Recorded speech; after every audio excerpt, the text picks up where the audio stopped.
ओम श्री सतनाम साखी जय श्री कृष्ण। परम श्रद्धेय सद्गुरु स्वामी शांति प्रकाश जी महाराज के सत्संग प्रवचनों का संकलन, सत्संग वर्खा भाग 6, प्रवचन 4, युवाओं के प्रति। सद्गुरु महाराज ने अपने प्रवचन में कहा, हमारे सिंध के बड़े बुजुर्ग कहा करते थे, वृद्धों का होश, जवानों का जोश, धनवानों का कोश। धनवानों का धन, नव युवकों का परिश्रम एवं वृद्धों का अनुभव। जहाँ पर इन तीनों का समन्वय होता है, वो देश, समाज एवं परिवार स्वर्ग से भी अधिक सुखी व समृद्ध रहता है। अतएव मेरा भी आप सभी नव युवकों से ये अनुरोध है कि आप वृद्धों का सम्मान करना सीखें। वृद्ध जनों का समाज में क्या महत्व होता है, इस बारे में आपको एक प्रसंग सुनाते हैं। एक शहर था, वहाँ चुनाव में हमेशा वृद्ध लोग चुनकर आया करते थे। एक बार युवकों को ईर्ष्या हुई कि ये वृद्ध लोग सारी उम्र सेवा हमसे करवाते हैं और चुनाव में फिर स्वयं चुनकर आते हैं। परिश्रम हम करें और आराम ये करें। ये बात उन युवकों से सहन नहीं हो पा रही थी। अतः एक दिन सभी नव युवकों ने मिलकर एक मीटिंग करके निर्णय लिया कि अब की बार किसी वृद्ध को चुनाव में नहीं जिताएंगे, हम स्वयं जीत कर आएंगे। और हुआ भी ऐसा ही। अब उन युवकों ने विचार किया कि हम कुछ ऐसी सेवा करें जिससे भविष्य में खुद ब खुद चुनाव जीत जाएं। वे खूब समाज की सेवा करने लगे। सबसे कहते थे, देखो हम कैसे सेवा कर रहे हैं, बताओ वे बूढ़े ऐसा कर पाते। फिर वृद्धों को जानबूझकर चिढ़ाने के ख्याल से उनके सामने झाड़ू लगाते।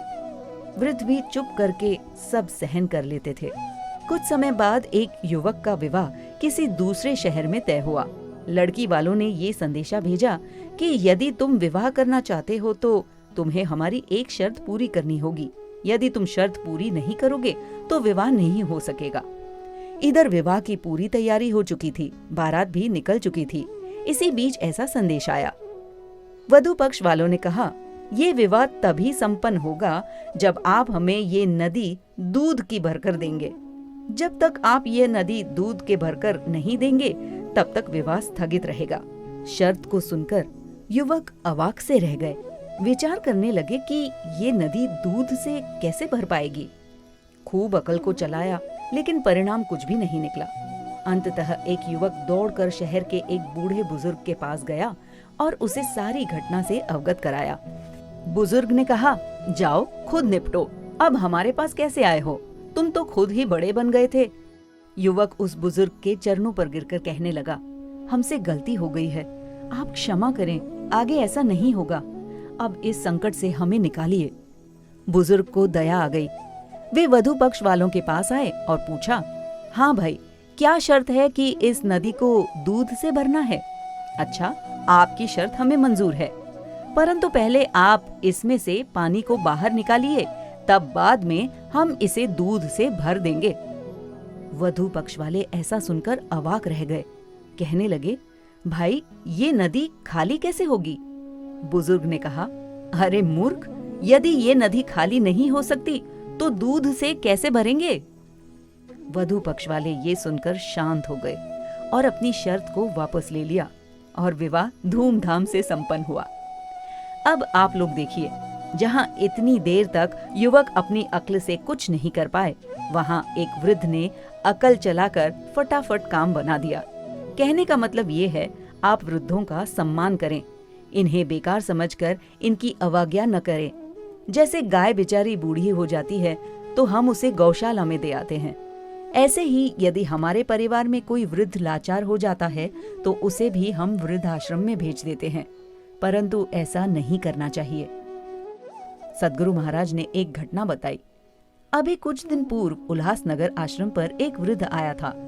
मैं वहां पर नहीं था, मेरे पीछे की घटना है। तो वहां मोटू राम से उस वृद्ध ने कहा, सुना है यहाँ स्वामी टेवराम जी महाराज के आश्रम में वृद्धाश्रम है? मोटू राम ने कहा, हाँ बाबा है, कहिए क्या काम है? उस वृद्ध ने कहा, मुझे भी भर्ती होना है, कृपया मुझे वृद्धाश्रम में रखिए। मोटू राम ने कहा, आप कल आ जाइए, स्वामी जी भी आ जाएंगे, तभी आपका निर्णय होगा।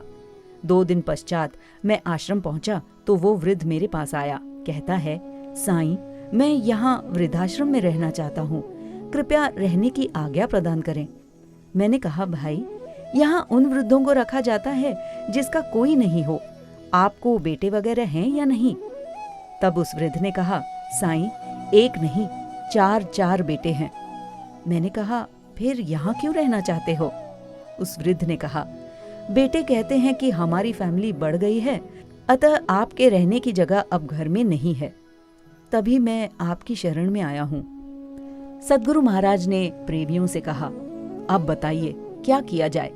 अतएव पुनः युवकों से कहना चाहूंगा कि यदि आप इज्जत चाहते हो तो आप भी अपने बड़ों की इज्जत करना सीखो। यदि आप बड़ों का अपमान करोगे तो आपकी होने वाली संतान भी आपसे यही सुलूक करेगी। अरे कृतघ्न मत बनिए।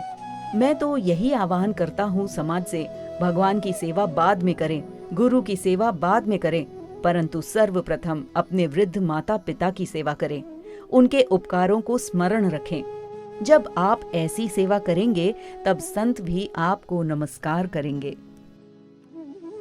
बोलो सतगुरुदेव भगवान की जय।